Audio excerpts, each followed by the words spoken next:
সূরা আলে ইমরানের 190 191 নম্বর আয়াতে আল্লাহ বলেন, ইন্না ফি খালকিস সামাওয়াতি ওয়াল আরদি ওয়াখতিলাফিল লাইলি ওয়ান নাহারি লাআয়াতিল লিউলিল আলবাব। আসমান জমিন সৃষ্টির মাঝে, দিন রাতের পরিবর্তনের মাঝে জ্ঞানীদের জন্য নিদর্শন আছে। সুবহানাল্লাহ। জ্ঞানী কারা? আল্লাযীনা ইয়াযকুরুনাল্লাহা কিয়ামান ওয়া কুউদান ওয়া আলা জুনুবিহিম, যারা দাঁড়িয়ে আল্লাহকে স্মরণ করে, বসে আল্লাহকে স্মরণ করে, শুয়ে শুয়েও আল্লাহকে স্মরণ করে। সুবহানাল্লাহ। শুয়ে শুয়ে আল্লাহকে স্মরণ করে, শুয়ে শুয়ে আল্লাহকে স্মরণ করে। বিসমিকা রব্বি ওয়াদাতু জামবি ওয়া বিকা আরফাউহু ইন আমসাকতা নাফসি ফাহফাজহা ওয়া ইন আমসাকতাহা ফাহফাজহা বিমা তাহফাজু বিহি ইবাদাকাস সালিহিন। বিসমিকা রব্বি ওয়াদাতু জামবি ওয়া বিকা আরফাউহু ইন আমসাকতা নাফসি। এইভাবে আপনি এটা দোয়া আর কি নবীজি সাল্লাল্লাহু আলাইহি সাল্লাম পড়তেন আর কি। খুব সুন্দর অনুবাদ আর কি। তো রাসূলুল্লাহ সাল্লাল্লাহু আলাইহি সাল্লাম বলতেন, আল্লাহ আপনার নামে আমি শুইলাম, এইভাবে মাথাটা রাখলাম, আল্লাহ আমার জানটা কি আবার ফিরিয়ে দিবেন কিনা এটা আপনি জানেন।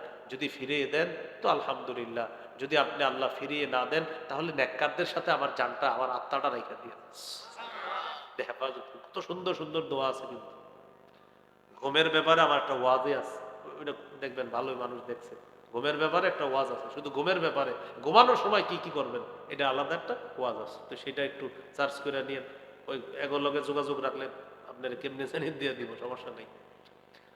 তো রাসূলুল্লাহ সাল্লাল্লাহু আলাইহি সাল্লাম আমাদেরকে শিখিয়ে দিয়েছেন সুন্দর চিন্তা করা।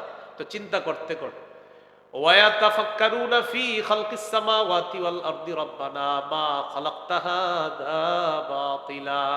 আসমান জমিন নিয়ে জ্ঞানীরা চিন্তা করে, আসমান এইভাবে খুঁটি ছাড়া কে বানিয়েছেন, জমিন এইভাবে ভাসমান পানির উপর কে রেখে দিলেন, চিন্তা করে জ্ঞানীরা চিন্তা করে।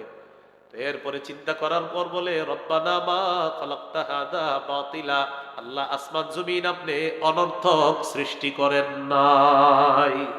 এখন বলেন চিন্তা করে কারা? বলেন আসমান নিয়ে চিন্তা করে কারা? জমিন নিয়ে চিন্তা করে কারা? এবার দেখেন আল্লাহ তাআলার আসমান নিয়ে চিন্তা করলাম, আল্লাহ জবাব দিয়ে দেয়, ওয়াজআলনাস সামাআ সাকফাম মাহফুজা, আমি আসমানকে তোমাদেরকে সুরক্ষা দেওয়ার জন্য সুরক্ষিত ছাদ হিসাবে স্থাপন করে দিলাম। এই বুখারীর 44 নম্বর হাদিস। এটা যদি অন্তরে সরিষার দানা পরিমাণও থাকে, সুবহানাল্লাহ। 44 নম্বর বুখারীর। ইয়াখরুজু মিনান নার মান ক্বালা লা ইলাহা ইল্লাল্লাহ ওয়া ফি কলবিহি ওয়াজনু শাঈরাতিন মিন খাইরিন ওয়া ফি কলবিহি ওয়াজনু বুররাতিন মিন খাইর ওয়া ফি কলবিহি ওয়াজনু দাররাতিন মিন খাইর, ইয়ানি ঈমান। কারো অন্তরে যদি গম পরিমাণ, জব পরিমাণ, সরিষার দানা পরিমাণ ঈমান থাকে, অপরাধের কারণে এই লোকটা যদি জাহান্নামের সাজা ভোগও করে, একদিন জাহান্নাম থেকে বের হয়ে সরিষার দানা পরিমাণ ঈমানের কারণে আল্লাহ তাকে জান্নাত দান করবেন। আত্মিক ইবাদত। ওয়ামা খালাকতুল জিন্না ওয়াল ইনসা ইল্লা লিয়াবুদুন।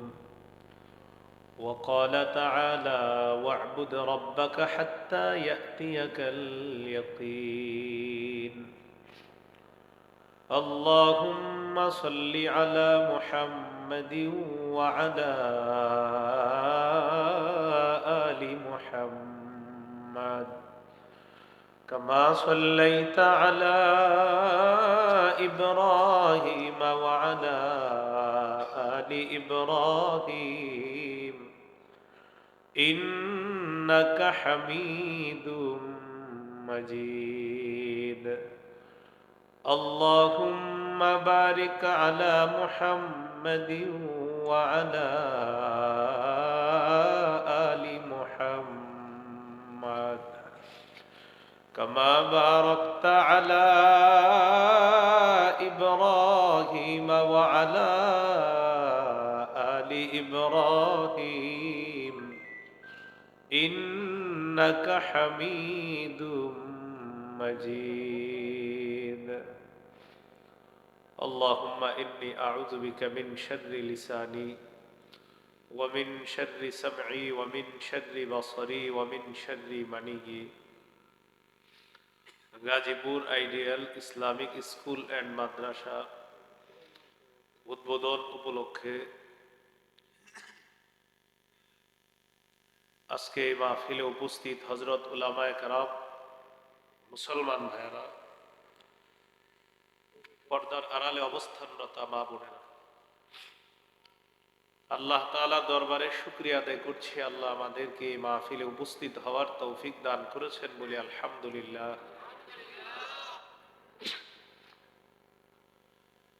আমি আপনাদের সামনে সূরাতুজ জারিয়াতের 56 নম্বর আয়াতে কারিমা তেলাওয়াত করলাম। এই আয়াতে আল্লাহ তাআলা বলেন, ওমা খালাকতুল জিন্না ওয়াল ইনসা ইল্লা লিয়াবুদুন। আমি জিন এবং ইনসানকে সৃষ্টি করেছি আমার ইবাদত করার জন্য। সূরা হিজরের 99 নম্বর আয়াতে আল্লাহ বলেন, ওয়া'বুদ রাব্বাকা হাত্তা ইয়াতিয়াকাল ইয়াকিন। মরণ আসা পর্যন্ত তুমি তোমার রবের ইবাদত করো। তাহলে প্রথম কথা, আমাদেরকে আল্লাহ সৃষ্টি করেছেন ইবাদত করার জন্য। কতদিন? মরণ পর্যন্ত। ইবাদত কাকে বলে? আল উবুদিয়্যাহ একটা কিতাব আছে। এই কিতাবের 33 নম্বর পৃষ্ঠা আছে, কুল্লু খুদুইন লাইসা ফাওকাহু খুদুউন। প্রত্যেক ওই বিনয় যে বিনয়ের পর আর বিনয় নাই, আর বিনয় হতে পারে না, এটাকে ইবাদত বলে। প্রত্যেক এমন বিনয় যে বিনয়ের পর আর বিনয়ী হওয়া সম্ভব না, এটাকে কি বলে? ইবাদত।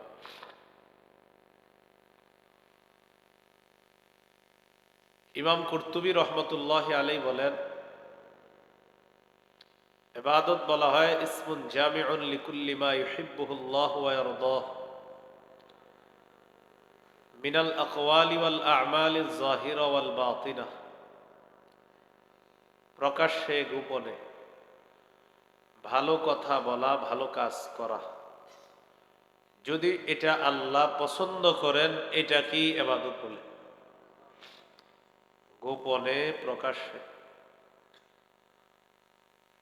ভালো কথা, ভালো কাজ যদি কেউ করে, আর এটা যদি আল্লাহ তাআলা পছন্দ করেন, এটা কি ইবাদত বলে? পবিত্র কোরআনে ইবাদত সম্পর্কে মৌলিক দুটি কথা আছে। একটা হলো আল উবুদিয়্যাতুল খাসসা, আর একটা আল উবুদিয়্যাতুল আম্মাহ। একটা বিশেষ ইবাদত আর একটা সাধারণ ইবাদত। সাধারণ ইবাদত বা আল উবুদিয়্যাতুল আম্মাহ, সাধারণ দাসত্ব, সাধারণ গোলামির মধ্যে সবাই অন্তর্ভুক্ত। সবাই বলতে বেঈমানরাও। বেঈমানরাও আল্লাহর দাসত্ব করে, কিন্তু স্বীকার করে না। আল্লাহর বান্দা তো, তারা কি চাল ডাল খায় না বেঈমানরা? তো চাল ডাল এটা সৃষ্টি করে কে? তার মানে আল্লাহর গোলামি করতেছে, কিন্তু স্বীকার করে না। এই ব্যাপারে আল্লাহ তাআলা সূরা মারিয়ামের 93 নম্বর আয়াতে বলেন, ইন কুল্লু মান ফিস সামাওয়াতি ওয়াল আরদি ইল্লা আতির রহমানি আবদা। আসমান জমিনের যারাই আছে সবাই রহমানের কাছে দাস রূপে উপস্থিত হবে। কি রূপে? দাস, গোলাম, বান্দা। আরেকটা হলো আল উবুদিয়াতুল খাসসা, বিশেষ দাসত্ব, বিশেষ গোলামি। বিশেষ দাসত্ব বা বিশেষ গোলামির মধ্যে শুধু তারাই অন্তর্ভুক্ত যারা আল্লাহর বিশেষ বান্দা, তারাই অন্তর্ভুক্ত হবে। যেমন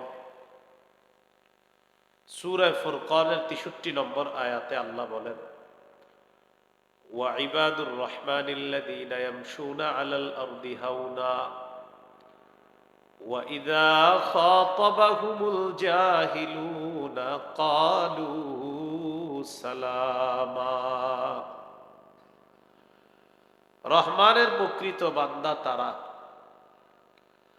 যারা বিনয়ীর সাথে দুনিয়াতে চলে, নত হয়ে চলে, নম্র হয়ে চলে।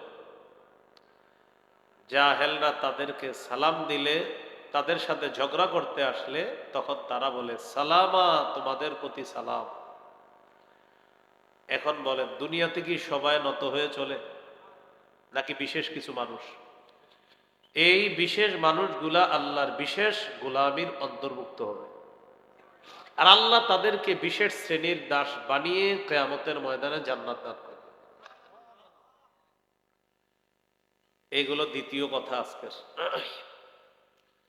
3 নম্বর কথা, হাদিসে ইবাদত। আবু দাউদের 1479 নম্বর হাদিস। এই হাদিসের মধ্যে আছে قال رسول الله صلى الله عليه وسلم الدعاء هو العبادة। রাসূলুল্লাহ সাল্লাল্লাহু আলাইহি সাল্লাম বলেন, দোয়াটাই ইবাদত। সুবহানাল্লাহ। দোয়া করাই কি ইবাদত। এখন আমরা তো দোয়া করি না, আমরা এখন ফতুয়া খুঁজি যে দোয়াটা কখন করব, কিভাবে করব, বাঁকা হয়ে না সোজা হয়ে, এইভাবে না ওইভাবে। এই ফতুয়ার খুঁজতে খুঁজতে 3 বছর চলে গেছে, তো আল্লাহ দরবারে হাত ওঠানোর সুযোগ হয়নি। আল্লাহ তাআলা বলেন, উদউনি আস্তাজিব লাকুম, আমাকে ডাকো, আমার কাছে দোয়া করো, ওয়াদা আমি সাথে সাথে তোমাদের ডাকে সাড়া দিব। وَإِذَا سَأَلَكَ عِبَادِي عَنِّي فَإِنِّي قَرِيب। আমার বান্দারা যখন আপনার কাছে আমার সম্পর্কে জিজ্ঞাসা করে আমি কোথায়, আপনি বলেন আমি অতি নিকটে। উজিবু দাওয়াতাদ দাঈ ইযা দাআন, আল্লাহ তাআলা বলেন সে ডাকা মাত্রই আমি তার ডাকে সাড়া দেই। আমি আপনি যতবার আল্লাহকে ডাকি আল্লাহ ঠিক ততবার সাড়া দেয়। তাহলে দোয়া করা এটা ইবাদত। বলে দোয়া করা কি ইবাদত। মাঝে মাঝে হাত উঠায়া দোয়া করেন। হুজুর সবার সাথে করব না তো ঠিক আছে, একা একাই করেন, হাত উঠায়া দোয়া করেন। এইভাবে বুক বরাবর উঠাবেন। আবু দাউদের 1488 নম্বর হাদিসে আছে, হাত এই বরাবর উঠানো আপনার। উঠাইতে উঠাইতে মোটামুটি উপরে উঠা যাবে, কিন্তু আমরা দোয়ার সময় হাত এরকম করি, ঠিক না? দাড়ি খুঁচাই, জামা ঠিক করি, পাশের জনকে বলি এই তুইও হাত উঠা, এভাবে বলি পাশের জনকে দোয়ার সময়। মানে দোয়ার সময় হাত উঠা, সবাই হাত উঠা, আমিন আমিন, মানে এটা কোনো বিষয় না। আবার অনেকে এইভাবে পিঠা বানাইতে থাকে দোয়ার সময়, আল্লাহ আমিন। পিঠা চিনেন?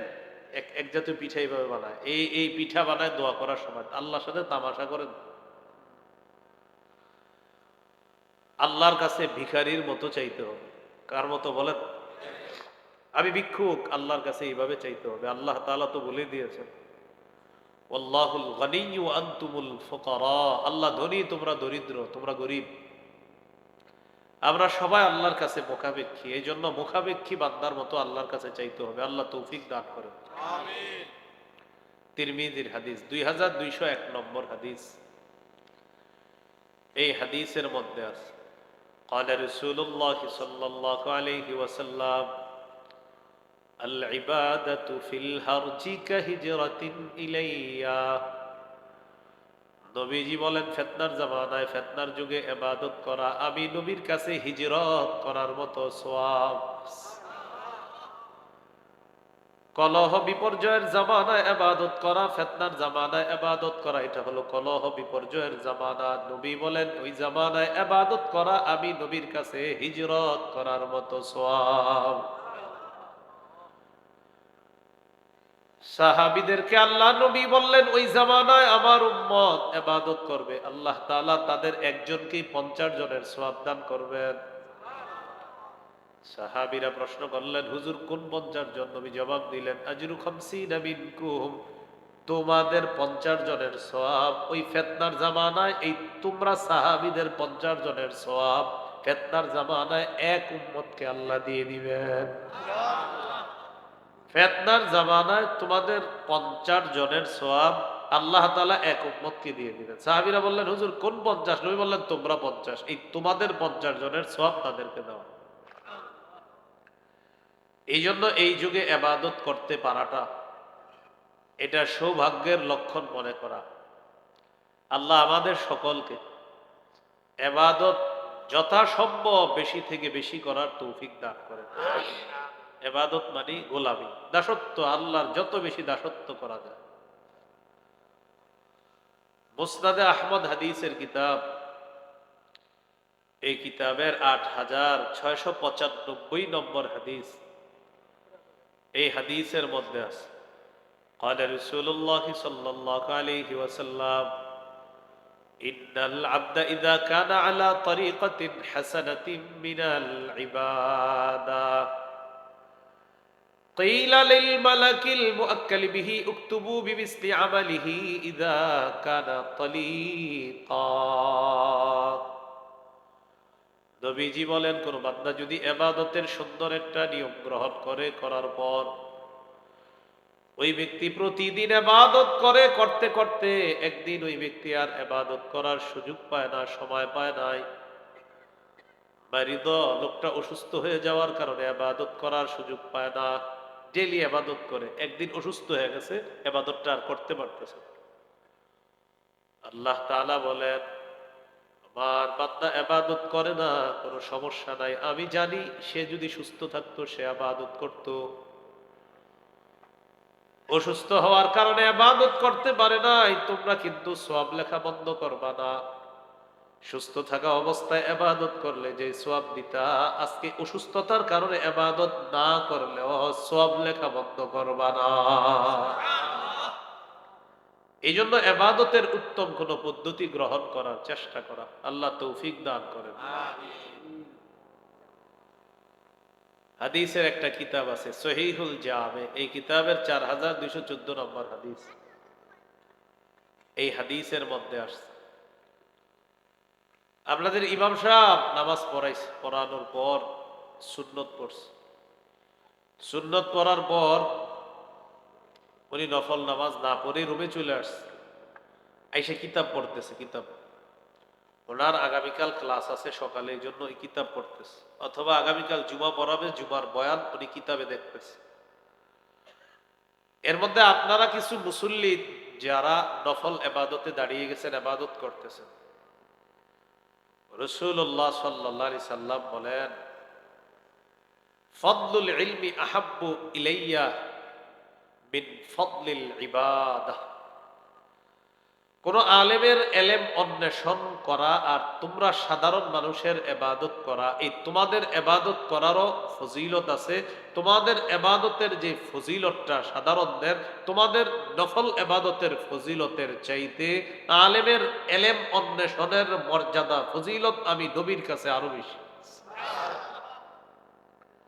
কারণ একজন আলেম পড়াশোনা করা মানে একটা জাতি রক্ষা করা।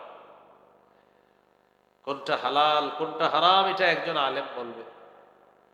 আওয়াজটা একটু বাইরে গেছে মনে হয়, শুরুর দিকে যেমন ছিল অমন রাখেন, চুপে চুপে বাড়ায়। ওই এটা কো মাইক নিচে বসে রয়েছে, হ্যাঁ, চুপে চুপে বাড়াইতে না করে না। রাসূলুল্লাহ সাল্লাল্লাহু আলাইহি সাল্লাম বলেন, আলেমের এলেম অন্বেষণ করা সাধারণ মানুষের ইবাদতের চাইতে এটা দামি কাজ। তো এর মানে কিন্তু আপনারা আবার ইবাদত ছেড়ে দিয়ে না, আপনাদেরটারও ফজিলত আছে, সাধারণ মানুষের ইবাদতের ফজিলত আছে। নবীজি বলেন, ক্ষেত্র বিশেষ সাধারণ মানুষের ইবাদতের ফজিলতের চাইতে আলেমের এলেম অন্বেষণের মর্যাদা আরো বেশি। এইগুলো আজকের 3 নাম্বার আলোচনা। 4 নাম্বার আলোচনা, বলেন আমার সাথে, উপকারিতা লাভের দিক থেকে ইবাদত 2 প্রকার। এক, নিজে ইবাদত করে উপকৃত হওয়া। 2, অন্যের সাহায্যে ইবাদত করে সওয়াব কামাই করা। একটা নিজে ইবাদত করে সওয়াব পাবেন, আর একটা অন্যের সাহায্যে ইবাদত করে সওয়াব কামাবেন। এ হলো উপকারিতা লাভের দিক থেকে ইবাদত 2 প্রকার। 1 নাম্বার, নিজে ইবাদত করে সওয়াব কামাই করবেন। যেমন তিরমিজির হাদিস 2909 নম্বর হাদিস। قال رسول الله صلى الله عليه وسلم خيركم من تعلم القرآن وعلمه। নবীজি বলেন, তোমাদের মধ্যে সর্বোত্তম ওই ব্যক্তি যে কোরআন শিখে এবং অন্যকে শিখায়, সে তোমাদের মাঝে সর্বোত্তম ব্যক্তি। এখন আপনি কোরআন শিখলেন, কোরআন শিখার পর আপনি ডেইলি কোরআন পড়তেছেন, কোরআন এই যে নিজে নিজে কোরআন পড়তেছেন, সওয়াব পাইতেছেন, কোরআন পড়তেছেন, সওয়াব পাইতেছেন, এটা নিজে ইবাদত করে সওয়াব কামাই করে। রাতের বেলা কেউ যদি কোরআন পড়তে পারেন, আল্লাহর সাকিনা সরাসরি আসবে, সরাসরি। হয়তো আপনি দেখবেন না, কিন্তু এক সাহাবীকে আল্লাহ সাকিনা দেখায় দিচ্ছে।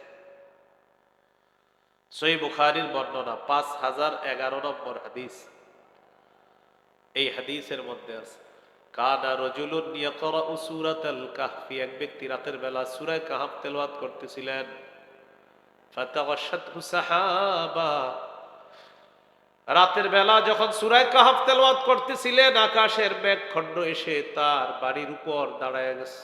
সুবহানাল্লাহ, মেঘখণ্ড।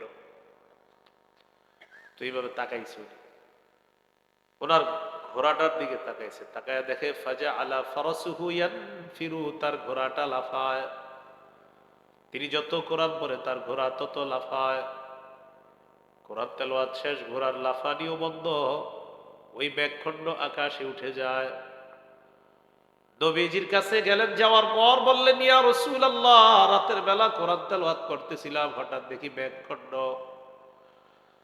নবীজি বললেন, তিলকা সাকিনাতু তানাজ্জালাত বিল কুরআন, কোরআন পড়লে সাকিনা নাজিল হয়, যা মানুষ অনেক সময় দেখতে পায় না। আল্লাহ তাআলা গত রাতে তোমাকে সাকিনা সরাসরি দেখায়া দিছে। এটা সাকিনা, এটা প্রশান্তি। রাতের বেলা একটু কোরআন পড়েন। এবার একটু চিন্তা করেন তো, রাত্রে 3টা বাজে এই যে মাদ্রাসার ছাত্ররা তেলাওয়াত করে 3টা 4টায়, কি পরিমাণ সাকিনা নাজিল হয়। এই জন্য তো গাঁজাখোরদের উপরে আযাব আসে না। যারা আপনার মদ, গাঁজা, ইয়াবা, বাবা আসক্ত, তাদের উপর আযাব আসে না কেন? ওই যে আশেপাশে 3টা 4টায় এত পরিমাণ কোরআন তেলাওয়াত শুরু হয়ে যায়, একদিক দিয়ে সাকিনা আসতে থাকে, তাই গাঞ্জুট্টিরাও বাইসা যায়। যে পরিমাণ অপরাধ। কিন্তু আলহামদুলিল্লাহ, এখন আমাদের বাংলাদেশটাকে একদম পুরা বলা যায়, আমাদের বাংলাদেশ মসজিদ মাদ্রাসার দেশ। মসজিদ মাদ্রাসার দেশ, এইটা বলা যায়। না হয় আমাদের দেশে কিন্তু অপরাধ কম হয় না। এরপরেও আল্লাহ তাআলা, মানে আপনি চিন্তা করতে হবে যে আচ্ছা আমি এখন এত ভালো আছি কেন, টেনশন করবেন, আমি তো এত ভালো থাকার কথা না।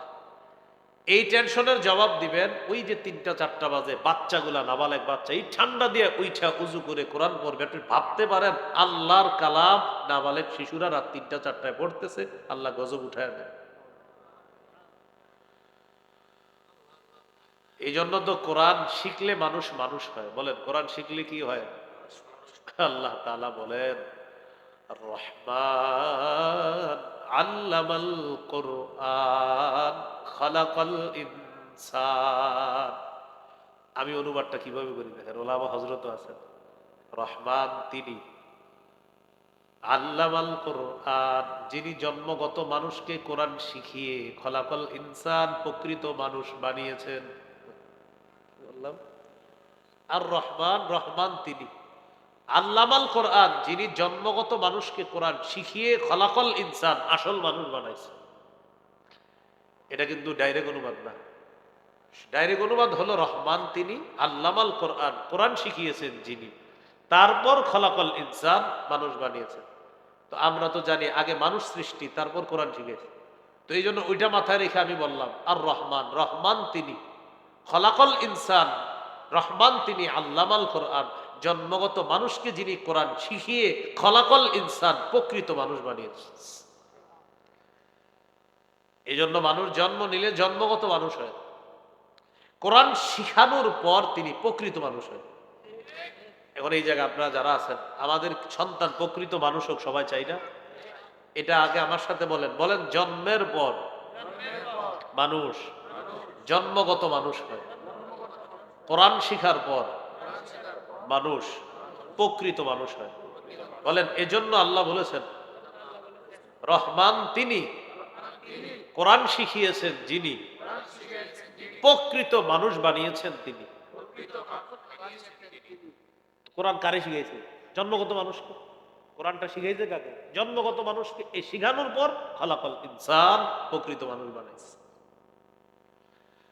তাহলে শিখলাম জন্ম নিলেই মানুষ আসল মানুষ হয় না, জন্মগত মানুষ।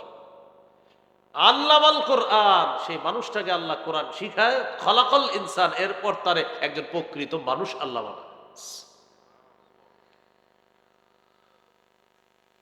তো আল্লাহ আমাদেরকে প্রকৃত মানুষ হওয়ার তৌফিক দান করেন। তো বলছিলাম কোরআন পড়বেন, সওয়াব কামাই করবেন, এটা একটা। আপনারা যদি কেউ চান যে হুজুর আজকে আমার তেলাওয়াতটা যেন ফেরেশতারা শোনে, ঠিক আজকে রাতেই শুনবে। এখন বাসায় গিয়ে পড়বেন, আজকে রাতেই ফেরেশতা আপনার তেলাওয়াত শুনবে। সহিহ মুসলিমের বর্ণনা, উসাইদ ইবনে হুজাইর একজন সাহাবীর নাম, মনে যদি রাখতে পারেন আল্লাহ রাখার তৌফিক দান করেন। উসাইদ ইবনে হুজাইর, কি নাম ভাই? উসাইদ ইবনে হুজাইর। এই উসাইদ ইবনে হুজাইরের একটা আস্তাবল ছিল ঘোড়ার। আমরা গরুর ঘরকে বলি গোয়াল ঘর, আর ওই জামানায় আপনার ঘোড়ার ঘরকে আস্তাবল ইত্যাদি বলা হতো। এই ঘোড়ার আস্তাবলে তিনি কোরআন পড়তেছেন, পাশে ঘোড়া বাঁধা, আর ওনার পাশে তার সন্তান ইয়াহইয়া, তিনি ঘুমাইতেছে।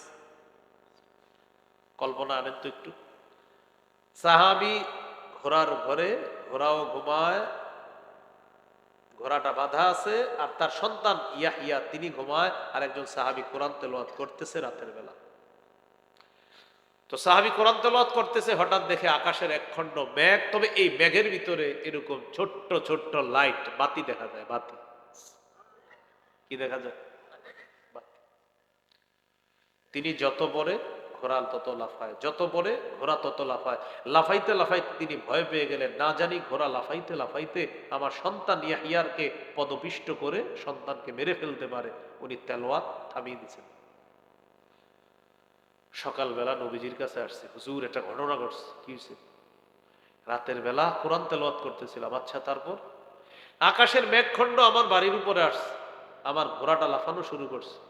নবীজি বললেন, ইকরা ইবনে হুজাইর, ও উসাইদ ইবনে হুজাইর, তুমি যদি আরো পড়তা, তুমি যদি। দাওয়াত তাবলীগের সাথে যারা জড়িত আছেন, মাশাআল্লাহ প্রতিদিন তালিম শোনেন, ফাজাইলে আমলের মধ্যেও মুসলিমের এই হাদিসটা আছে। ফাজাইলে আমলে মুসলিম শরীফের এই হাদিসটা আছে, দেখবেন পইরেন। এতদিন শুনতে শুনতে এখনো মুখস্থ হয় নাই, আসার পর ডেলি তালিম হয়। হ্যাঁ, অনেকটি পরে এই জন্য মুখস্থ রাখা যায় না। মাশাআল্লাহ, এটাও একটু পইরেন, ভালো করে পইরেন। অসংখ্য হাদিস ফাজাইল আমলের মধ্যে আছে। ফাজাইল আমল নিয়ে কথা বলে অনেকে, কিন্তু ফাজাইল আমলের মূল যেই লেখাগুলো, এগুলো নিয়ে আপনি কথা বলতে পারবেন। আর টিকা টুকায় হয়তো কিছু ঝামেলা আছে, মূল লেখা কোন কিতাবের আপনি ঝামেলা পাবেন না, সব কিতাবে ঝামেলা পাবেন, কিন্তু মূল যেটা ফাজাইল আমলের মূল, ওই মূলগুলাতে আপনি ঝামেলা পাবেন না। হ্যাঁ, টিকায় কিছু সমস্যা আছে, সেগুলো সংশোধন করা হয়েছে। এখন আবার নতুন ফাজাইল আমল যেটা, এটা আপনারা ক্রয় করে নিতে পারেন। এটাতে ওলামায়ে কেরাম কাজ করছে, এটাতে আলহামদুলিল্লাহ এখন আর সমস্যা নাই। তো কিতাবের মধ্যে কোনো রেওয়ায়াত দুর্বল ঢুকে যাওয়াটা এটা অস্বাভাবিক কিছু না। ইবনে মাজাহ হাদিসের কিতাব, 6টা বিশুদ্ধ হাদিসের একটা কিতাব, এটার মধ্যেও জাল বর্ণনা অসাবধানতা বশত ঢুকে গেছে এটার মধ্যে। তাহলে বোঝা যায় জাল বর্ণনা ঢুকে যায় অসাবধানতার কারণে। তো এটা এখন সংশোধন করা হয়েছে, এখন পড়তে পারেন, পুরাটাই পড়তে পারেন। উসাইদ ইবনে হুজাইর রাদিয়াল্লাহু তাআলা নবীজির কাছে এসে বললেন, হুজুর এরকম এরকম দেখলাম। নবীজি বললেন, ইকরা ইবনে হুজাইর, উসাইদ ইবনে হুজাইর, তুমি যদি আরো তেলাওয়াত করতা। ইয়া রাসূলুল্লাহ, আরো তেলাওয়াত করলাম, ঘোড়া আরো লাফায়। নবীজি বললেন, তারপর হুজুর? তারপর আমি তেলাওয়াত থামাইলাম। নবীজি বললেন, ও উসাইদ ইবনে হুজাইর, তুমি যদি আরো তেলাওয়াত করতা। হুজুর আরো তেলাওয়াত করলাম, ঘোড়া আরো লাফায়। নবীজি বললেন, ও উসাইদ ইবনে হুজাইর, তুমি যদি আরো তেলাওয়াত করতা। তিনি জবাব দেয়, হুজুর আরো পড়ছি। তারপর হুজুর পড়তে পড়তে এক পর্যায়ে আমি আমার পড়া থামিয়ে দিলাম। খাশিতু আন তাতা ইয়াহইয়া, আমি আশঙ্কা করলাম না জানি ঘোড়াটা আমার সন্তান ইয়াহিয়াকে পদপিষ্ট করে হত্যা করে ফেলে কিনা।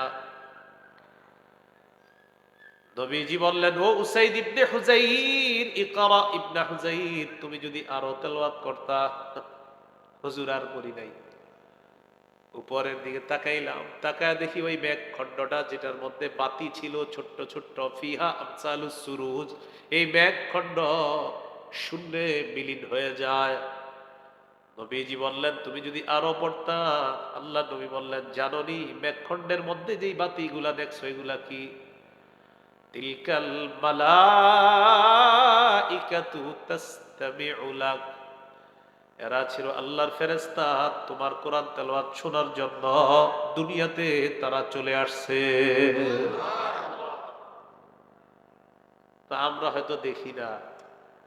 নবীজি বললেন, উসাইদ ইবনে হুজাইর, ফজরের আজান পর্যন্ত যদি তুমি তেলাওয়াত করতা, তোমার বাসার সামনে দিয়ে যেই সাহাবীরা নামাজ পড়ার জন্য যাইতো, ফজর পর্যন্ত যদি তেলাওয়াত করতা, ফজরের নামাজের সময় তোমার বাসার সামনে দিয়ে যারা মসজিদে যাইতো, তারা স্বচক্ষে আল্লাহর ফেরেশতাদেরকে দেখতো। এই জন্য বলছিলাম তুমি যদি আরো পড়তে। তো এই যে আপনি পড়বেন, এটা নিজে সওয়াব পাবেন। মনে আসেনি, উপকারিতা লাভ দিক থেকে ইবাদত দুই প্রকার। একটা নিজে ইবাদত করবেন, সওয়াব পাবেন। তাহাজ্জুদ নামাজ পড়তে পারেন। সহিহুত তারগীবের হাদিস 630 নম্বর হাদিস, রাজুলুন কামা ফি লাইলাতিন বারিদাতিন মিন ফিরাশিহি ওয়া লিহাফিহি ওয়া দিসারিহি ফাকামা সুম্মা তাওয়াদ্দাআ সুম্মা কামা ইলাস সালাহ। কোন ব্যক্তি যদি প্রচন্ড শীতের রাতের বেলা উঠার পর ওযু করে তাহাজ্জুদ নামাজের মধ্যে দাঁড়িয়ে যায়, লেপ কম্বল বিছানা ইত্যাদি ছেড়ে ওযু করে তাহাজ্জুদ নামাজে দাঁড়িয়ে যায়, এই ব্যক্তি যখন নামাজে দাঁড়ায়, আজকে শীত ভালোই পড়ছে, আজকে এটা পারেন, কিন্তু লেপ ছাড়লেন, কম্বল ছাড়লেন, আরামের বিছানা ছাড়লেন, তাহাজ্জুদ নামাজে দাঁড়াইলেন, আল্লাহ তাআলা তাকে দেখে খুশিতে হাসতে থাকে। খুশিতে হাসে। যদি চান আজকে রাত্রে আল্লাহকে খুশি করতে পারেন, নামাজের মধ্যে যখন দাঁড়াবেন, তাহাজ্জুদ নামাজে দাঁড়ানোর পর আল্লাহ ফেরেশতাদেরকে বলেন, মা হামালা আবদি হাযা আলা মা সানাআ, আমার এই বান্দা যে নামাজে দাঁড়াইছে এত প্রচন্ড শীতের রাতে, কেন দাঁড়িয়েছে ফেরেশতারা বলো। ফেরেশতারা জবাব দেয়, রাজা আমা ইনদাকা ওয়া শাফকাতাম মিম্মা ইনদাক, আপনার কাছে পাওয়ার আশায় আর আপনার গজবের ভয়ে দাঁড়িয়েছে। আল্লাহ তাআলা বলেন, আতাইতুহু মা রাজা, সে যে নিয়তে দাঁড়িয়েছে, যে আশায় দাঁড়িয়েছে, দিয়ে দিলাম। বলেন সবাই, দিয়ে দিলাম। কি সুন্দর কথা। আল্লাহ বলে, ফেরেশতারা সাক্ষী থাকো, ও কেন দাঁড়িয়েছে। আল্লাহ কিন্তু সব জানে, সাক্ষী বানায় আর কি ফেরেশতাদের। আচ্ছা, ও কেন দাঁড়িয়েছে, আল্লাহ আপনার কাছ থেকে কিছু পাবে। আতাইতুহু মা রাজা, ঠিক আছে, সাক্ষী থাকো, যে আশায় দাঁড়িয়েছে দিয়ে দিলাম।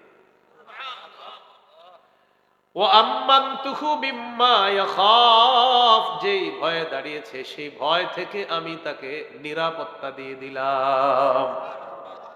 এটা নিজে ইবাদত করলে এই বেনিফিট গুলো আপনি পাবেন।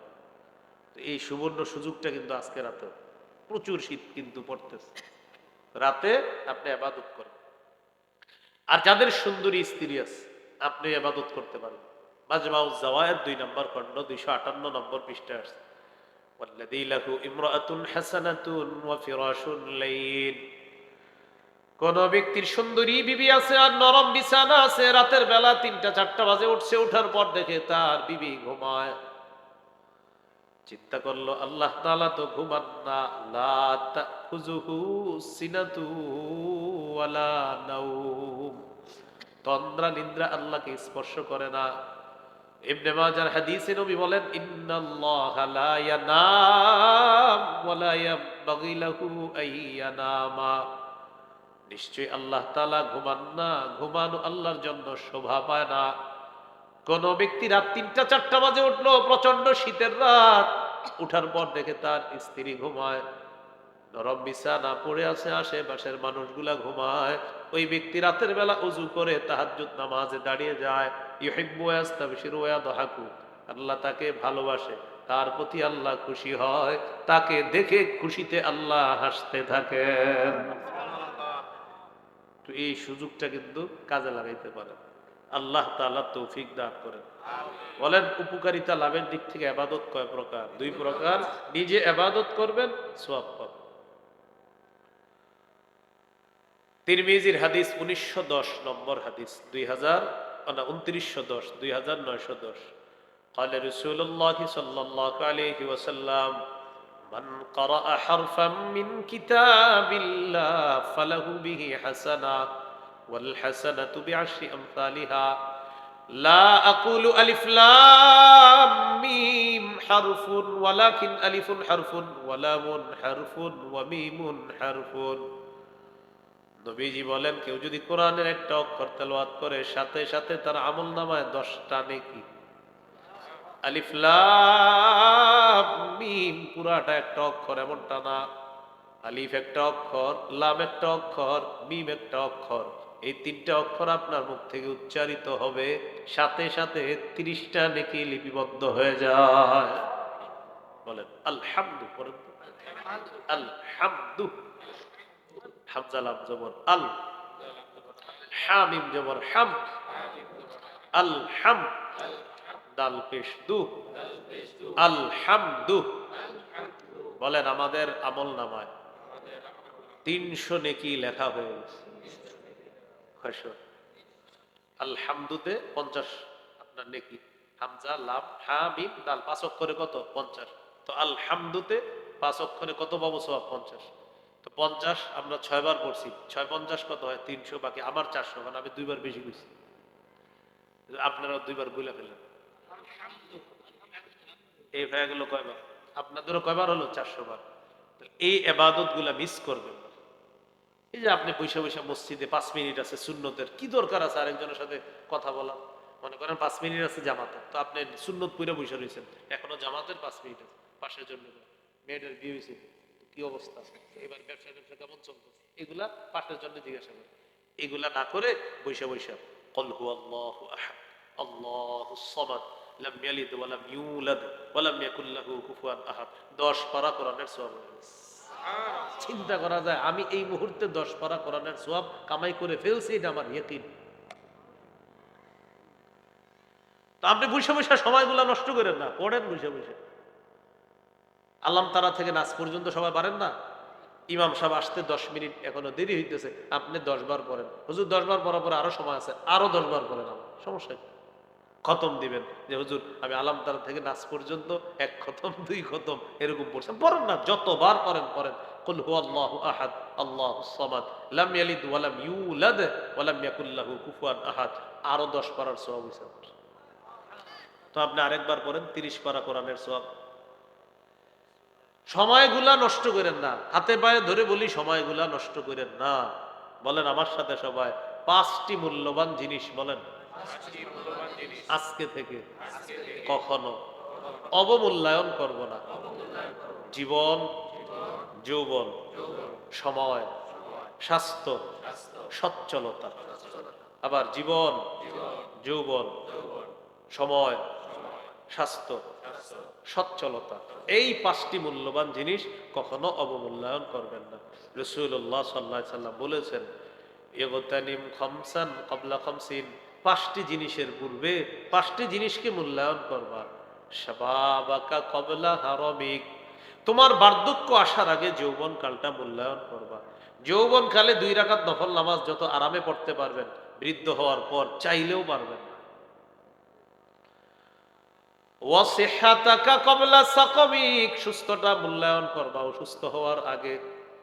এখন আমরা সুস্থ আছি, বলেন আলহামদুলিল্লাহ, সুবহানাল্লাহ, সুবহানাল্লাহ, সুবহানাল্লাহ, সুবহানাল্লাহ, আলহামদুলিল্লাহ, আলহামদুলিল্লাহ, আলহামদুলিল্লাহ, আলহামদুলিল্লাহ, লা ইলাহা ইল্লাল্লাহ।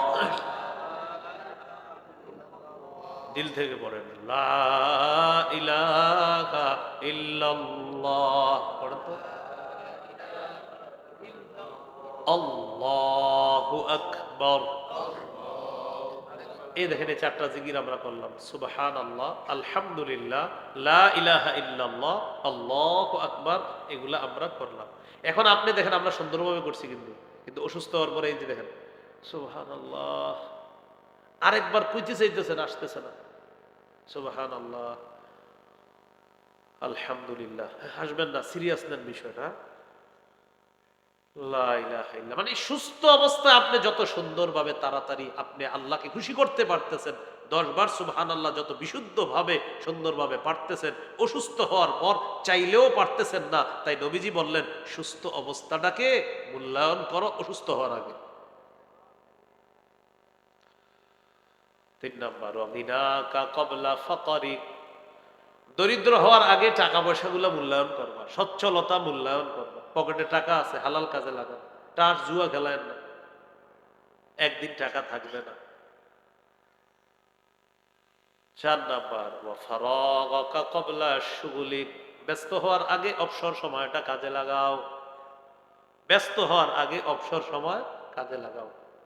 রিক্সা দিয়ে অফিসে যাইতেছেন, অফিস শুরু হবে 9টায়, কথার কথা 10টায়, রিক্সা দিয়ে যাইতেছেন, আধা ঘন্টা রিক্সায় বসে আছেন, এই আধা ঘন্টা আপনি কাজে লাগান, মোবাইলটা বৈশা বৈশা না টিপা এই আধা ঘন্টা আপনি কাজে লাগান বৈশা বৈশা।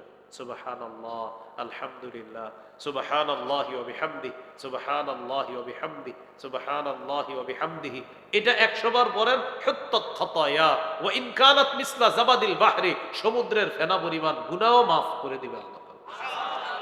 100 বার যদি কেউ পড়ে এটা সুবহানাল্লাহি ওয়া বিহামদিহি, শুধু এতটুকু সুবহানাল্লাহি ওয়া বিহামদি, বাস এতটুকু।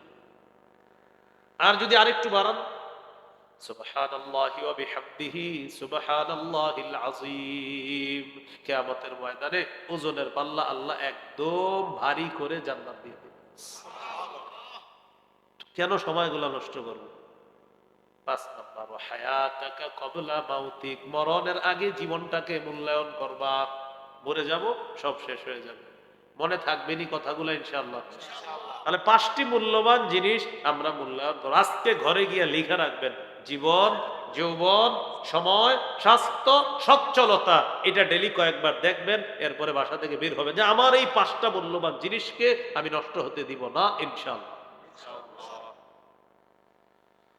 মনে আসেনি উপকারিতা লাভের দিক থেকে ইবাদত কয় প্রকার? এক, নিজে নিজে ইবাদত করবেন, উপকার। 2 নাম্বার, অন্যের সাহায্যে ইবাদত। সহিহ বুখারীর বর্ণনা, 5353 নম্বর হাদিস, 5353 কত হয়? 5353। قال رسول الله صلى الله عليه وسلم الساعي على الأرملة والمسكين كالمجاهد في سبيل الله أو الصائم النهار القائم الليل। নবীজি বলেন, কোন ব্যক্তি দিনের বেলা রোজা রাখে, রাতের বেলা তাহাজ্জুদ নামাজে কাটায়, আর আল্লাহর রাস্তায় জিহাদ করে, আল্লাহর রাস্তায় মুজাহিদের যে সওয়াব, সারা দিন রোজা রাখে তার যে সওয়াব, কোরআন তেলাওয়াত করে তার যে সওয়াব, সারা রাত নামাজ পড়ে তার যে সওয়াব।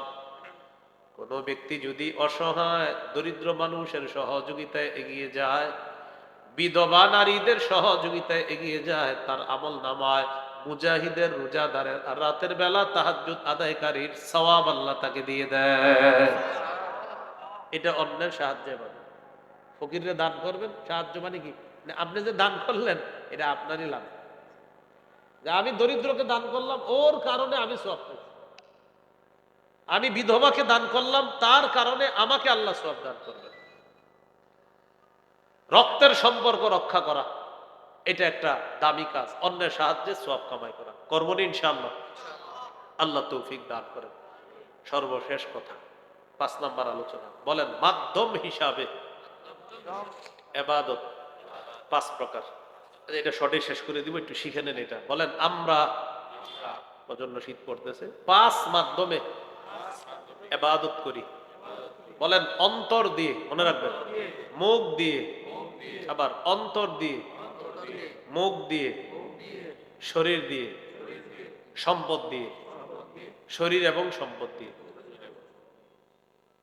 4 নাম্বারটা হলো শরীর দিয়ে, 5 নাম্বারটা শরীর এবং সম্পদ দিয়ে, না 4 নাম্বারটা না সম্পদ দিয়ে, 5 নাম্বারটা শরীর এবং সম্পদ। আবার বলছি, বলেন অন্তর দিয়ে, মুখ দিয়ে, শরীর দিয়ে, শরীর হলো 3 নাম্বার। 4 নাম্বার সম্পদ দিয়ে, 5 নাম্বার হলো শরীর এবং সম্পদ দিয়ে।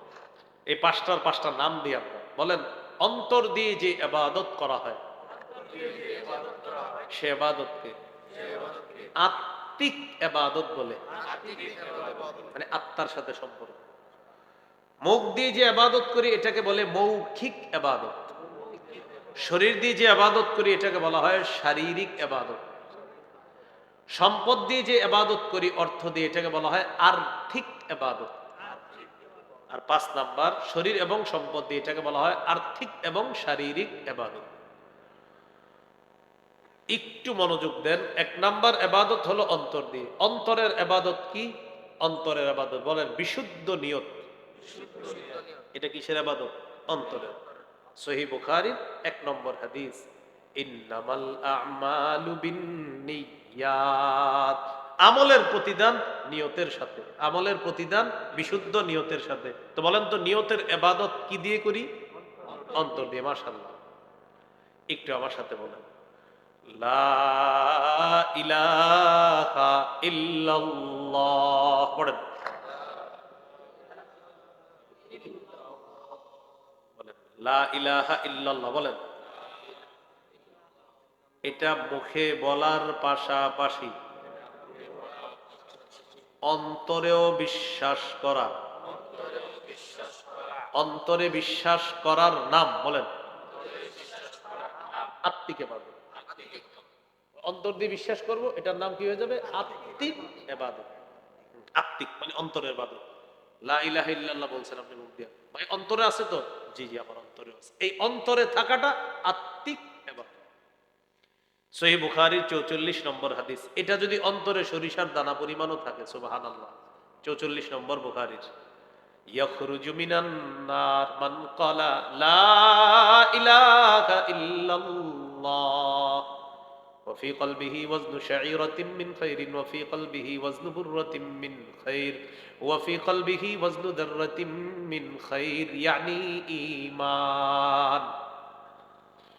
কারো অন্তরে যদি গম পরিমাণ, জব পরিমাণ, সরিষার দানা পরিমাণ ঈমান থাকে, অপরাধের কারণে এই লোকটা যদি জাহান্নামের সাজা ভোগও করে, একদিন জাহান্নাম থেকে বের হয়ে সরিষার দানা পরিমাণ ঈমানের কারণে আল্লাহ তাকে জান্নাত দান করবেন।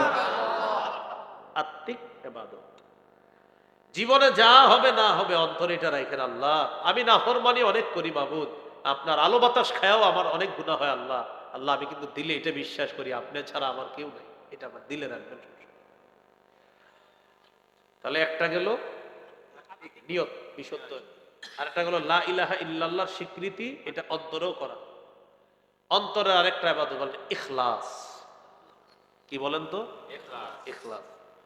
নাসাইর হাদিস 3140 নম্বর হাদিস, قال رسول الله صلى الله عليه وسلم إن الله لا يقبل من العمل إلا ما كان له خالصا। আল্লাহ তাআলা আমল ততক্ষণ কবুল করেন না যতক্ষণ আমলটা ইখলাসের সাথে না হবে। কয়টা গেল অন্তরে ইবাদত? 3টা।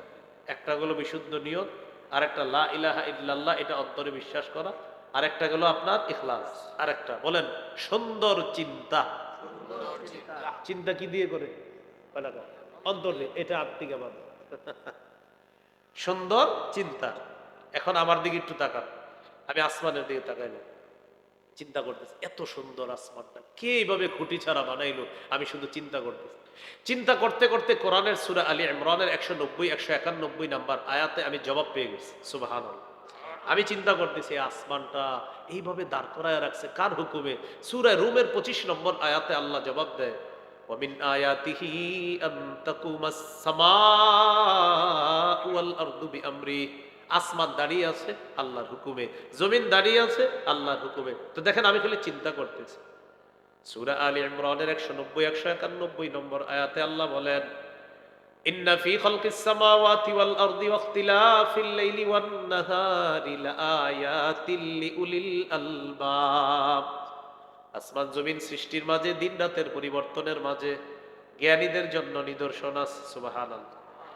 জ্ঞানী কারা? আল্লাযীনা ইয়াযকুরুনাল্লাহা কিয়ামান ওয়া কুউদান ওয়া আলা জুনুবিহিম, যারা দাঁড়িয়ে আল্লাহকে স্মরণ করে, বসে আল্লাহকে স্মরণ করে, শুয়ে শুয়েও আল্লাহকে স্মরণ করে। সুবহানাল্লাহ। শুয়ে শুয়ে আল্লাহকে স্মরণ করে, শুয়ে শুয়ে আল্লাহকে স্মরণ করে। বিসমিকা রব্বি ওয়াদাতু জামবি ওয়া বিকা আরফাউহু ইন আমসাকতা নাফসি ফাহফাজহা ওয়া ইন আমসাকতাহা ফাহফাজহা বিমা তাহফাজু বিহি ইবাদাকাস সালিহিন। বিসমিকা রব্বি ওয়াদাতু জামবি ওয়া বিকা আরফাউহু ইন আমসাকতা নাফসি। এইভাবে আপনি এটা দোয়া আর কি নবীজি সাল্লাল্লাহু আলাইহি সাল্লাম পড়তেন আর কি। খুব সুন্দর অনুবাদ আর কি। তো রাসূলুল্লাহ সাল্লাল্লাহু আলাইহি সাল্লাম বলতেন, আল্লাহ আপনার নামে আমি শুইলাম, এইভাবে মাথাটা রাখলাম, আল্লাহ আমার জানটা কি আবার ফিরিয়ে দিবেন কিনা এটা আপনি জানেন। যদি ফিরিয়ে দেন তো আলহামদুলিল্লাহ, যদি আপনি আল্লাহ ফিরিয়ে না দেন তাহলে নেককারদের সাথে আমার জানটা, আমার আত্মাটা রেখে দিয়ে হেফাজত। কত সুন্দর সুন্দর দোয়া আছে। কিন্তু ঘুমের ব্যাপারে আমার একটা ওয়াজে আছে, ওইটা দেখবেন ভালোই মানুষ দেখছে। ঘুমের ব্যাপারে একটা ওয়াজ আছে, শুধু ঘুমের ব্যাপারে, ঘুমানোর সময় কি কি করবেন এটা আলাদা একটা ওয়াজ আছে। তো সেটা একটু সার্চ করে নিয়ে ওই এগুলোর লগে যোগাযোগ রাখলে আপনার কেমনি জানিয়ে দিয়ে দিব, সমস্যা নেই। রাসূলুল্লাহ সাল্লাল্লাহু আলাইহি সাল্লাম আমাদেরকে শিখিয়ে দিয়েছেন সুন্দর চিন্তা করা। তো চিন্তা করতে করতে ওয়ায়াতাফাক্কারুনা ফি খালকিস সামাওয়াতি ওয়াল আরদি রাব্বানা মা খালাকতা হাযা বাতিলা। আসমান জমিন নিয়ে জ্ঞানীরা চিন্তা করে, আসমান এইভাবে খুঁটি ছাড়া কে বানিয়েছেন, জমিন এইভাবে ভাসমান পানির উপর কে রেখে দিলেন, চিন্তা করে জ্ঞানীরা চিন্তা করে। তো এরপরে চিন্তা করার পর বলে, রব্বানা মা খালাকতা হাযা বাতিলা, আল্লাহ আসমান জমিন আপনি অনর্থক সৃষ্টি করেন নাই। এখন বলেন চিন্তা করে কারা? বলেন আসমান নিয়ে চিন্তা করে কারা? জমিন নিয়ে চিন্তা করে কারা? এবার দেখেন আল্লাহ তাআলার আসমান নিয়ে চিন্তা করলাম, আল্লাহ জবাব দিয়ে দেয়, ওয়াজআলনাস সামাআ সাকফাম মাহফুজা, আমি আসমানকে তোমাদেরকে সুরক্ষা দেওয়ার জন্য সুরক্ষিত ছাদ হিসাবে স্থাপন করে দিলাম। এবার জমিনের দিকে তাকাইছে, আল্লাহ জমিনটা নড়ে না কেন, চড়ে না কেন? ওনারাও বসে রয়েছে, আমিও বসে রয়েছি, চেয়ার তো নড়ে না, আল্লাহ নিচে তো বানি।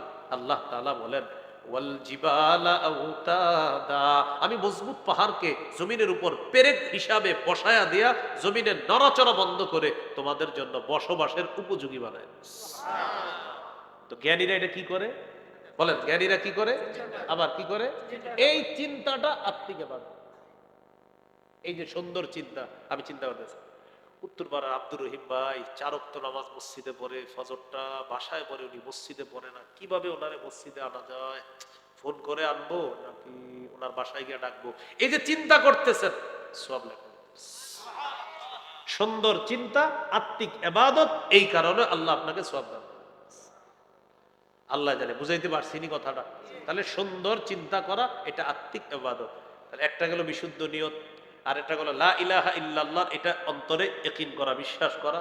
আর একটা গেল ইখলাস, আর একটা গেল সুন্দর চিন্তা। এইগুলো আত্মিক ইবাদত। 2 নাম্বার মৌখিক ইবাদত। মৌখিক ইবাদত কি? মৌখিক ইবাদত ওই যে লা ইলাহা ইল্লাল্লাহ একটু আগে বললাম, এটা কিন্তু একদিক দিয়ে অন্তরে বিশ্বাস করা আত্মিক ইবাদত, আর এই যে মুখে উচ্চারণ করা মৌখিক ইবাদত। এবার দিল থেকে অন্তরে বিশ্বাস অর্থাৎ আত্মিক ইবাদতটা ঠিক রেখা এবার মৌখিক ইবাদতটা আমরা করি, অন্তরেও ঠিক রাখবো, মুখেও করবো। পড়েন লা ইলাহা ইল্লাল্লাহ, সবাই দিল থেকে লা ইলাহা ইল্লাল্লাহ। তিরমিজির হাদিস 3592 নম্বর হাদিস। মা ক্বালা আব্দুল কত্তু লা ইলাহা ইল্লাল্লাহ খালিসান ইল্লা ফুতিহাত লাহু আবওয়াবুস সামাই হাত্তা তুফজিয়া ইলাল আরশ। কোন ব্যক্তি যদি ইখলাসের সাথে লা ইলাহা ইল্লাল্লাহ পাঠ করে, আসমানের সবগুলা দরজা খুলে দেওয়া হয়, তার লা ইলাহা ইল্লাল্লাহ যেন আরশ পর্যন্ত পৌঁছে যায়। তাহলে লা ইলাহা ইল্লাল্লাহ উচ্চারণ করা মৌখিক ইবাদত। বলেন তিলাওয়াতুল কুরআন মৌখিক ইবাদত। কোরআন তেলাওয়াত করা কি ইবাদত? তিরমিজির হাদিস 1333 নম্বর হাদিস। তাহলে কি হইল? 1 3 3 3 1333, এরকম না? একের পরে 3 না 3। قال رسول الله صلى الله عليه وسلم الجاهر بالقرآن كالجاهر بالصدقة والمسر بالقرآن كالمسر بالصدقة। প্রকাশ্যে কোরআন তেলাওয়াতকারী প্রকাশ্যে সদকাকারীর মতো, গোপনে কোরআন তেলাওয়াতকারী গোপনে সদকাকারীর মতো। করব তো ইনশাআল্লাহ। তাহলে মৌখিক ইবাদত তিলাওয়াতুল কোরআন। এবার বলেন জিকির করা মৌখিক ইবাদত। জিকির করা কি ইবাদত? মৌখিক ইবাদত। আল্লাহর জিকির করেননি? আল্লাহর জিকিরে যদি 2 ফোঁটা চোখের পানি বের হয়, আর যদি জমিনে 1 ফোঁটা পানি পড়েই যায় কোনো কারণে, কিয়ামতের মাঠে আল্লাহ আপনাকে শাস্তি দিবেন।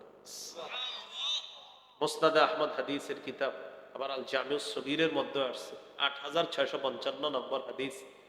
قال رسول الله صلى الله عليه وسلم من ذكر الله ففاضت عيناه حتى يصيب الارض لم يعذبه الله يوم القيامه। কেউ আল্লাহকে স্মরণ করলো, আল্লাহ স্মরণে তার চোখ দিয়ে পানি আসলো, এই পানির ফোঁটা জমিনে পড়লো, আল্লাহ তাআলা তাকে কিয়ামতের মাঠে শাস্তি দিবেন না। জিকির করা। আজকে রাতে আপনারা জিকিরের আমলটা এইভাবে করতে পারেন, নির্জনে বসে বসে আল্লাহরে স্মরণ করবেন।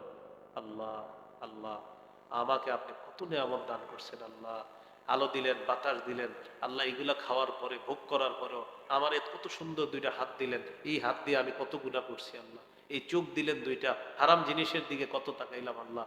এইভাবে নির্জনে আল্লাহকে স্মরণ করবেন।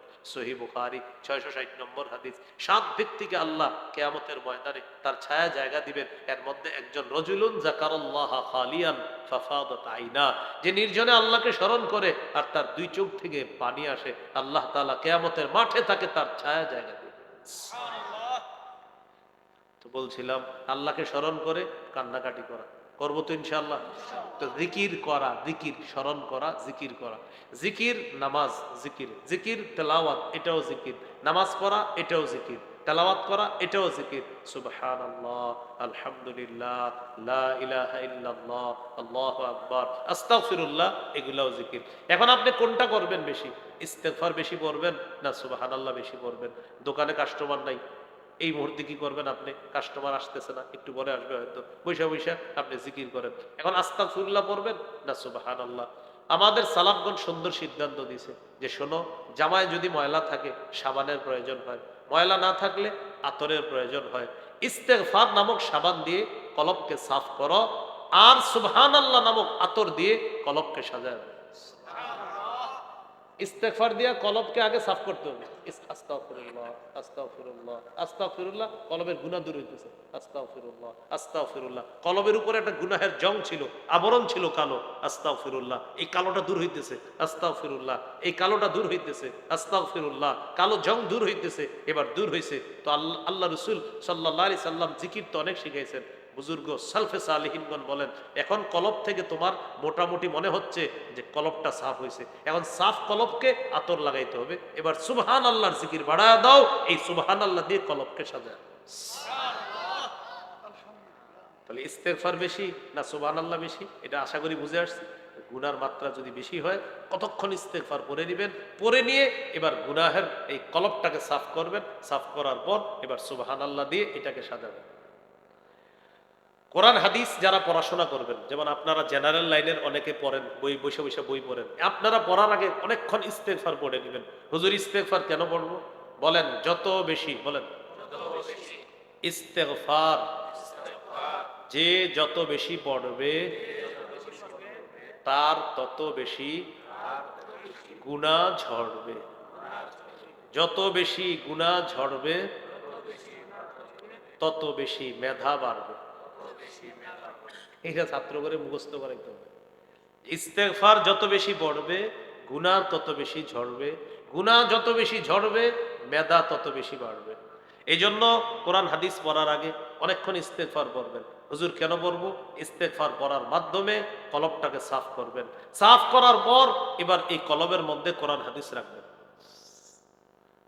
1 গ্লাস পানি যদি আমার দেন, না দেওয়া লাগবে না, তো পানি দিবেন 1 গ্লাস, নিচে 1 ফোঁটা প্রস্রাব, আর উপরে মনে করেন পুরোটা পানি, 1 ফোঁটা মাত্র প্রস্রাব, আর বেশিরভাগ পানি। আমি কি জীবনে পান করবো এটা? না।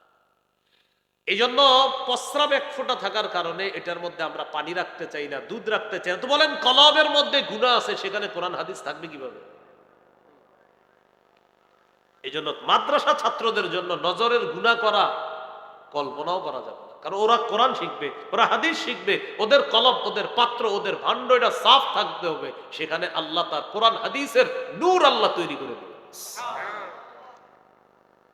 তো মনে থাকবে নি, ইস্তেগফার যত পড়বো গুনাহ তত ঝরবে, গুনাহ যত ঝরবে মেধা তত বাড়বে। আল্লাহ আমাদেরকে আমল করার তৌফিক দান করে। আমি যার কাছে বুখারীর এক অংশ পড়ছি, বুখারী সানির প্রথম অংশটা যার কাছে পড়ছি, আমার উস্তাজে মুহতারম শেখুল হাদিস হযরত মাওলানা মুফতি আব্দুল ওয়াহিদ কাসিমি দামাত বরকাতুহুল আলিয়া হুজুর এই কথাটা ক্লাসে বলছিলেন যে ইস্তেগফার যত পড়বা গুনাহ তত ঝরবে, গুনাহ যত ঝরবে মেধা তত বাড়বে। প্রশ্ন করছি, হুজুর এটা কেমন কথা আপনি বললেন? হুজুর জবাব দিয়েছিলেন, হ্যাঁ, ইস্তেগফারে তোমার গুনাহ ঝরে, গুনাহ ঝরলে মেধা বাড়ে। কারণ গুনাহের সাথে আর মেধার সাথে একটা সম্পর্ক হলো, মানুষ যত গুনাহ করবে তার মধ্যে কোরআন সুন্নাহের নূর তৈরি হবে না। এই জন্য ইমাম শাফি রহমতুল্লাহ আলাইকে তার উস্তাদ এটাই বলছিলেন যে গুনাহ ছেড়ে দাও, গুনাহ ছেড়ে দিলে দেখবা পড়াশোনা তোমার মুখস্থ থাকবে, পড়াশোনা তোমার মনে থাকবে। তো গুনাহ আমরা বেশি করে ফেলি, তো এটা কিভাবে আমরা দূর করব? ইস্তেগফারের মাধ্যমে দূর করে কলবকে সাফ করব, সেখানে কোরআন সুন্নাহ রাখতে হবে। আল্লাহ আমাদেরকে এরকম বাসার পরিবেশগুলোও করার তৌফিক দান করুন। বাসা কেন বললাম?